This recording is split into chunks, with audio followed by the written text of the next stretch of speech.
பாரசீக ராஜா ஒரு பேசுற கிளியை அக்பருக்கு பரிசா கொடுத்திருந்தாரு. அரண்மனையில அவரோட அறையிலேயே அந்த கிளியை வச்சுட்டாரு. எப்பெல்லாம் அவர் வேலை முடிச்சுட்டு வராரோ அப்ப அந்த கிளி கூட பேசுவாரு. இப்படியே போயிட்டு இருந்ததால கிளிக்கும் அவருக்கும் நட்பு அதிகமாயிடுச்சு. கிளி எதை சொன்னாலும் அவர் நம்ப ஆரம்பிச்சிட்டாரு. ஒரு நாள் அரண்மனையை சுத்தம் பண்ற ஒருத்தர் ராஜாவோட அறையில இருந்து ஒரு மோதிரத்தை திருடி எடுத்துட்டு போலான்னு எடுத்துட்டு போனவர் மனசு மாறி அதை எடுத்துட்டு வந்து வச்சுட்டாரு. வைக்கும் போது இந்த கிளி பார்த்துடுச்சு. அன்னைக்கு இரவு அக்பர் வந்த உடனே ராஜா இன்னைக்கு என்ன ஆச்சு தெரியுமா, இந்த அறையை சுத்தம் பண்றவரு உங்களோட மோதிரத்தை திருடி எடுத்துட்டு போயிட்டாரு, நான் பார்த்ததால எடுத்துட்டு வந்து வச்சுட்டாரு அப்படின்னு சொல்லிடுச்சு. ராஜாக்கு கோபமாயி அந்த சுத்தம் பண்றவரை பிடிச்சி சிறையில அடைச்சிட்டாரு.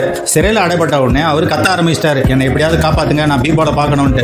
சிறை காவலாளிகள் பீர்பால் கிட்ட வந்து சொன்னாங்க. பீர்பால் போயிட்டு அவர்கிட்ட பேசினாரு. அவன் சொன்னா, தெரியாம நானு தப்பு பண்ணிட்டேன், தப்பை உணர்ந்து அந்த மோதிரத்தை எடுத்துட்டு வந்து வைக்கும் போதுதான் நான் மாட்டிக்கிட்டேன், என்ன இந்த முறை காப்பாத்துங்க, இதுக்கு மேல நான் எந்த தப்பும் பண்ண மாட்டேன்.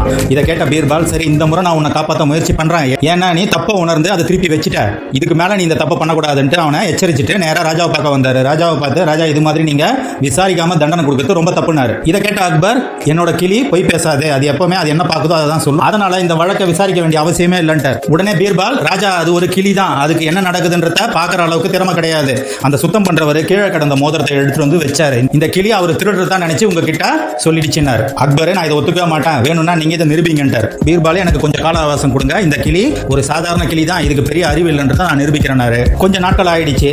ஒரு நாள் ராஜா அவரோட அறையை விட்டு வெளியே போன உடனே பீர்பால் அங்க இருந்த காவலாளிங்க எல்லாரையும் வெளியே அனுப்பிச்சு அவங்க கையில கண்ணாடி, தண்ணி இருக்கிற ஒரு குடம், ஒரு பெரிய இரும்பு தகடு எல்லாத்தையும் கொடுத்து கதவை அடைச்சிட்டு சூரிய ஒளிய கண்ணாடி வழியா அந்த கிளி மேல படுற மாதிரி பண்ணாரு. அதே நேரம் அந்த அறையோட கண்ணாடி சுவர்கள் மேல தண்ணிய வழிய விட்டாரு. வெளியில இருந்து ஒருத்தர் அந்த இரும்பு தகடுகளை அடிச்சுட்டு இருந்தாரு. இதை பார்த்த உடனே அந்த கிளி ரொம்ப பயந்து போச்சு. வெளியே இடி மின்னலோட மழை பெய்து போல இருக்குன்ட்டு அங்கேயும் இங்கேயும் அலைஞ்சிட்டே இருந்தது. அன்னைக்கு இரவு அக்பர் வந்து, இன்னைக்கு என்ன விசேஷம், இன்னைக்கு நாள் முழுவதும் மழை பெஞ்சிட்டே இருந்தது, பயங்கரமான இடி மின்னல், நான் ரொம்ப பயந்துட்டேன். இதை கேட்ட உடனே ராஜா குழம்பிட்டாரு.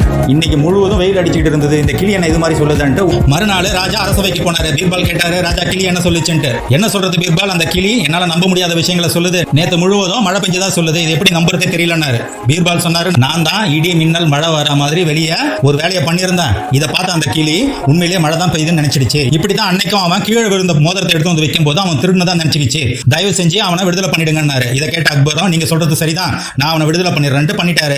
ஒரு நாள் பீர்பால் ராஜா அக்பரை பார்க்கறதுக்காக அரண்மனைக்கு போயிருந்தாரு. ராஜா அக்பர் அந்த நேரத்தில் சாப்பாடு சாப்பிட்டு இருந்தாரு. பீர்பாலை பார்த்த உடனே, பீர்பால் வாங்க, சாப்பிட்ற நேரமாச்சே, வந்து சாப்பிடுங்க அப்படின்னு சொன்னாரு. பீர்பாலும் சாப்பிட்றதுக்காக உட்காந்தாரு. அன்னைக்கு கத்திரிக்காய் காரக்குழம்பு பண்ணியிருந்தாங்க. ராஜா சொன்னாரு, பீர்பால் இந்த கத்திரிக்காய் காரக்குழம்பு சாப்பிடுங்க, எவ்வளவு அருமையா இருக்குன்னு பாருங்க அப்படின்னு சொன்னாரு. உடனே பீர்பால் சாப்பிட்டு பார்த்துட்டு, ரொம்ப நல்லா இருக்கு ராஜான்னு சொன்னாரு. உடனே அக்பர் சொன்னாரு, ஆமா பீர்பால், இது நம்ம தோட்டத்திலே விளைஞ்சது, கத்திரிக்காய் மாதிரி சுவையான காய் இந்த உலகத்திலேயே கிடையாது, நீங்க என்ன நினைக்கிறீங்க அப்படின்னு கேட்டார். பீர்பால் சொன்னாரு, ஆமா ராஜா, அது உண்மைதானே, எந்த காய்க்காவது தலையில கிரீடம் இருக்குதா, கத்திரிக்காய்க்கு மட்டும்தான் பச்சை கலர்ல கிரீடம் இருக்குது, அதனால கத்திரிக்காய் தான் இந்த உலகத்திலேயே சிறந்த காய் அப்படின்னு சொன்னாரு. இதை கேட்ட பிறகு ராஜா சமையல்காரங்களை கூப்பிட்டு, இதுக்கு மேல எனக்கு தினமும் கத்திரிக்காயில ஏதாவது ஒரு சாப்பாடு செஞ்சு கொடுக்கணும் அப்படின்னு சொல்லிட்டாரு. அன்னையில இருந்து தினமும் கத்திரிக்காய் சாம்பார், கத்திரிக்காய் பொரியல், கத்திரிக்காய் கூட்டு அப்படின்னு சொல்லிட்டு விதவிதமான கத்திரிக்காய் வாழணும்னு காய்கறிகளை போட்டுக்கிட்டே இருந்தாங்க ராஜாக்கு. ராஜாக்கு இதை சாப்பிட்டு சாப்பிட்டு சலிச்சு போச்சு. கொஞ்ச நாள் ஆயிடுச்சு. அதே மாதிரி பீர்பால் ராஜாவை பார்க்கறதுக்காக வந்தாரு. அப்போ ராஜா சாப்பிட்டுட்டு இருந்தாரு. அன்னைக்கு மாதிரியே இன்னைக்கும் ராஜா பீர்பாலை சாப்பிட கூப்பிட்டாரு. பீர்பால் சாப்பிட உட்கார்ந்தாரு. அக்பர் சலிப்போட, இங்க பாருங்க பீர்பால், இந்த கத்திரிக்காய் மாதிரி மோசமான காய் இந்த உலகத்திலேயே கிடையாது அப்படின்னு சொன்னாரு. இதை கேட்டுக்கிட்டே இருந்த பீர்பால் சொன்னாரு, நீங்க சரியா சொன்னீங்க ராஜா, இந்த கத்திரிக்காய் மாதிரி ஒரு மோசமான காயே கிடையாது, எந்த காய்க்காவது முள்ளு இருக்குதா, இந்த கத்திரிக்காய்க்கு மட்டும்தான் முள்ளு இருக்கு, அதனால இது ரொம்ப மோசமான காய் ராஜா அப்படின்னு சொன்னாரு. இதை கேட்ட உடனே அக்பர், என்ன பீர்பால், கொஞ்ச நாளைக்கு முன்னாடி தான் கத்திரிக்காய் மாதிரி ஒரு சிறந்த காய்கறியே இல்லைன்னு சொன்னீங்க, இன்னைக்கு கத்திரிக்காயை விட மோசமான காய்கறியே கிடையாதுன்னு சொல்றீங்க, மாத்தி மாத்தி பேசுறீங்க அப்படின்னு சொன்னார். இதை கேட்டுட்டு அந்த பீர்பால் சிரிச்சுக்கிட்டே, ஆமா ராஜா, நான் உங்ககிட்ட தான் வேலை செய்யறேன், கத்திரிக்காய் கிட்ட கிடையாது அப்படின்னு சொன்னார். இதை கேட்ட உடனே அக்பர், பீர்பால் உங்களை மாதிரி அறிவாளி இந்த உலகத்திலேயே இருக்க முடியாது அப்படின்னு சொல்லிட்டு சிரிச்சாங்க. இது போன்ற நல்ல கதைகள். ஒரு நாள் பீர்பால் ராஜா அக்பரை பார்க்கறதுக்காக அரண்மனைக்கு போயிருந்தாரு. ராஜா அக்பர் அந்த நேரத்துல சாப்பாடு சாப்பிட்டு இருந்தாரு. பீர்பாலை பார்த்த உடனே, பீர்பால் வாங்க, சாப்பிட்ற நேரமாச்சே, வந்து சாப்பிடுங்க அப்படின்னு சொன்னாரு. பீர்பாலும் சாப்பிட்றதுக்காக உட்காந்தாரு. அன்னைக்கு கத்திரிக்காய் காரக்குழம்பு பண்ணியிருந்தாங்க. ராஜா சொன்னாரு, பீர்பால் இந்த கத்திரிக்காய் காரக்குழம்பு சாப்பிடுங்க, எவ்வளவு அருமையா இருக்குன்னு பாருங்க அப்படின்னு சொன்னாரு.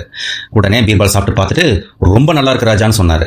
உடனே அக்பர் சொன்னாரு, ஆமா பீர்பால், இது நம்ம தோட்டத்திலே விளைஞ்சது, கத்திரிக்காய் மாதிரி சுவையான காய் இந்த உலகத்திலேயே கிடையாது, நீங்க என்ன நினைக்கிறீங்க அப்படின்னு கேட்டார். பீர்பால் சொன்னாரு, ஆமா ராஜா, அது உண்மைதானே, எந்த காய்க்காவது தலையில கிரீடம் இருக்குதா, கத்திரிக்காய்க்கு மட்டும்தான் பச்சை கலர்ல கிரீடம் இருக்குது, அதனால கத்திரிக்காய் தான் இந்த உலகத்திலேயே சிறந்த காய் அப்படின்னு சொன்னாரு.